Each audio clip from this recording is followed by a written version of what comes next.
السلام عليكم ورحمة الله وبركاته، والصلاة والسلام على خير الأنام سيدنا محمد عليه أفضل الصلاة والسلام.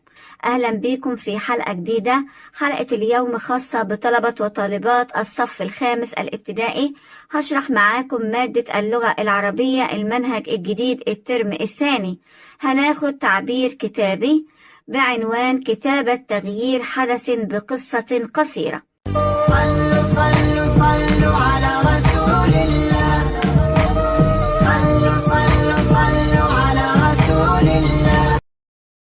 هناخد كتابة تغيير حدث بقصة قصيرة. احنا طبعا قبل كده في فيديو عرفنا يعني ايه قصة قصيرة.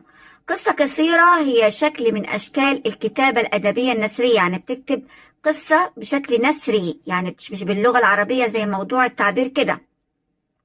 والقصة دي بتكون أقصر من الرواية، عشان كده مسمينها قصة قصيرة، يعني قصة ملخصة، قصة مفيدة كده بتنجز كل المعلومات فيها بشكل قصير.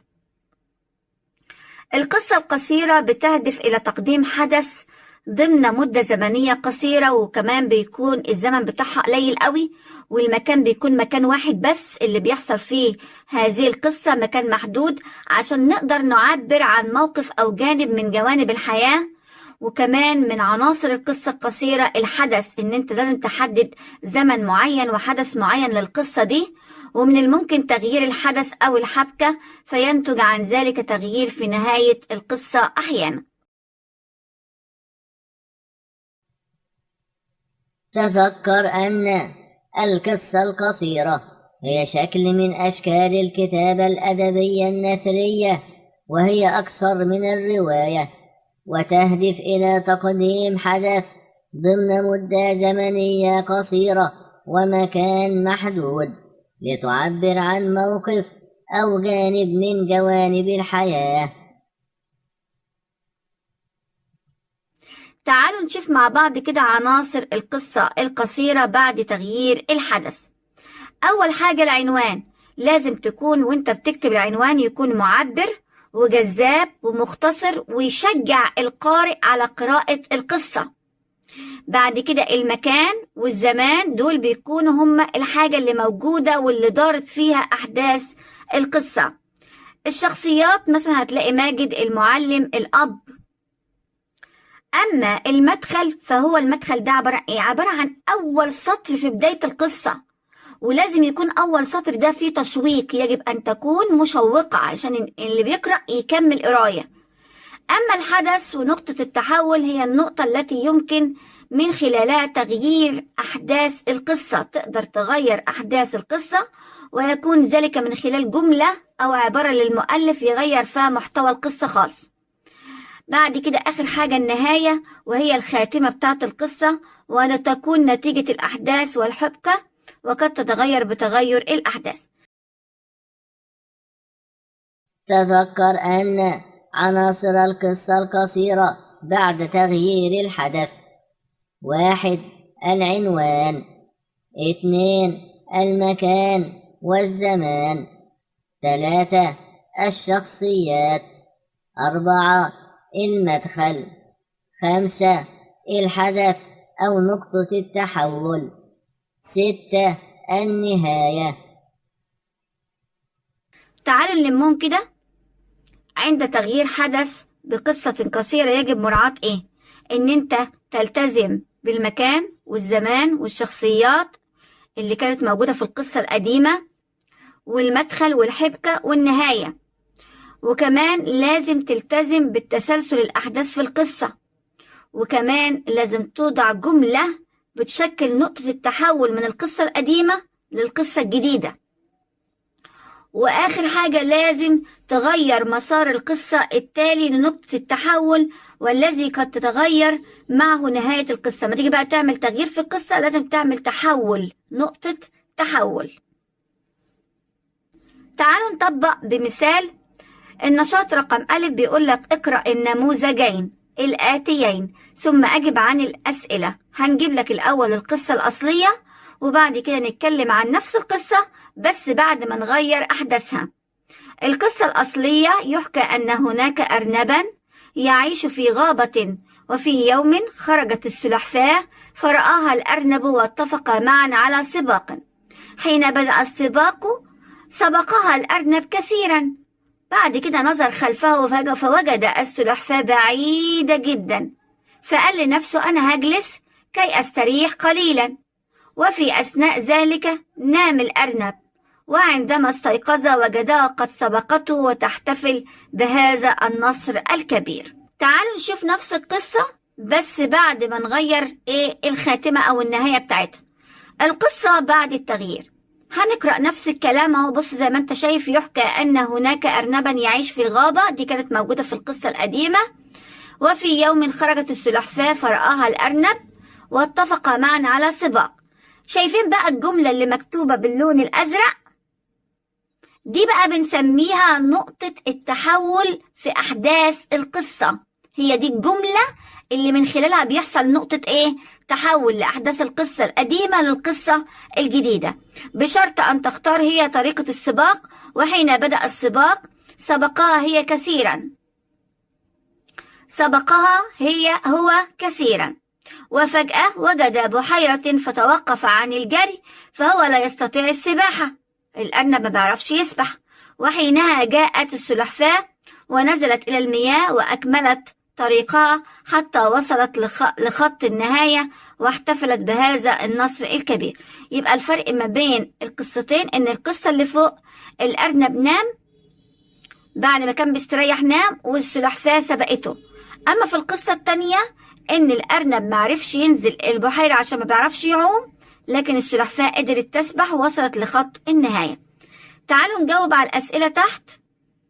اقرأ واختر الإجابة الصحيحة مما بين الأقواس.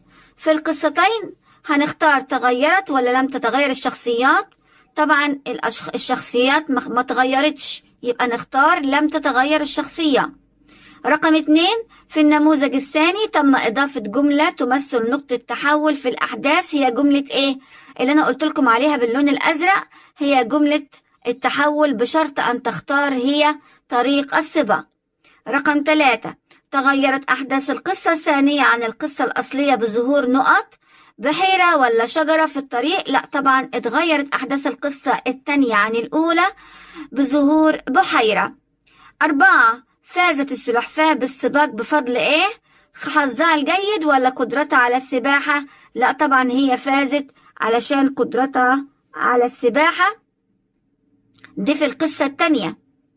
رقم 5، نتعلم في القصة الأولى هنختار المثابرة، ونتعلم في القصة الثانية نختار التعاون. صلوا صلوا صلوا على رسول الله، صلوا صلوا صلوا على رسول الله. نشاط رقم ب، اقرأ القصة القصيرة التالية ثم حلل أحداث القصة بعد تغيير الأحداث. القصة بعنوان سر النجاح. يجب أن تشتركي في المسابقة فأنت فنانة وستفوزين حتما. هذه كانت عبارة من معلمة الرسم إلى نرمين تشجعها باء لتشترك في المسابقة. عادت نرمين لمنزلها وأسرعت إلى والدتها لتريها إعلان المسابقة. قالت الأم: فكرة جميلة، لا يهمني الفوز من عدمه، الأهم هو التجربة في حد ذاتها. تحمست نرمين واشتركت في المسابقة وأخذت تستعد وتتدرب حتى جاء يوم المسابقة. يبقى القصة دي بتتكلم إن في طالبة اسمها نرمين والمعلمة بتاعة الرسم بتقول لها أنت لازم تشتركي في المسابقة علشان أنت فنانة وهتفوزي. فلما رجعت نرمين لوالدتها في البيت ورتها الإعلان، فالأم عجبتها الفكرة وقالت لها أنا اللي يهمني الفوز، الأهم هو التجربة في حد ذاتها. وفعلا أحداث القصة رسمت نرمين لوحة مميزة، وانتهى الوقت مع انتهائها من لوحتها. وعند إعلان اسم المركز الثالث سمعت اسمها يرن في أرجاء المكان، فقفزت من فرحتها وأسرعت لتتسلم جائزتها، وشكرت معلمتها ووالدتها وكل من ساعدها في نجاحها. أما الأحداث بعد ما غيرناها، ولكن الطريق كان طويلا، وتعرضت الحافلة لحادث، فنزلت نرمين وأمها من الحافلة واستقلتا سيارة أجرة سريعا إلى مكان المسابقة. وتأخرت نرمين قليلا، ولكنها رسمت لوحة مميزة في وقت قصير. لم تفز نرمين بمركز متقدم، لكن لجنة التحكيم أشادت بموهبتها في الرسم. تعالوا كده نكمل مع بعض الأسئلة تحت. عايزين نكتب عنوان للقصة، ممكن نكتب هو كاتبها سر النجاح. انت ممكن تغير وتكتب مثلا فنانة في مسابقة الرسم، او تكتب نفس العنوان بتاعه سر النجاح. المكان طبعا كان في المدرسة، والزمان كان حصة الرسم او وقت المسابقة. الشخصيات كانت معلمة الرسم ونرمين والأم ولجنة التحكيم. أما المدخل اللي هو الجملة اللي قالتها المعلمة بتاعت الرسم لنرمين، قالت لها يجب أن تشتركي في المسابقة، فأنت فنانة وستفوزين حتما. الأحداث اللي هي نقطة التحول، إن نرمين تحمست واشتركت في المسابقة وأخذت تستعد وتتدرب حتى جاء يوم المسابقة وفازت بالمركز الثالث. أما التغيير اللي حصل إن نرمين اتعرضت الحافلة بتاعتها لحادث وتأخرت قليلا، لكنها رسمت لوحة مميزة، بس اللوحة دي لم تفز بمركز متقدم، لكن لجنة التحكيم أشادت بموهبتها في الرسم. وبكده أكون نهيت معاكم الشرح، وأتمنى لكم التوفيق والنجاح. لا لا لا لا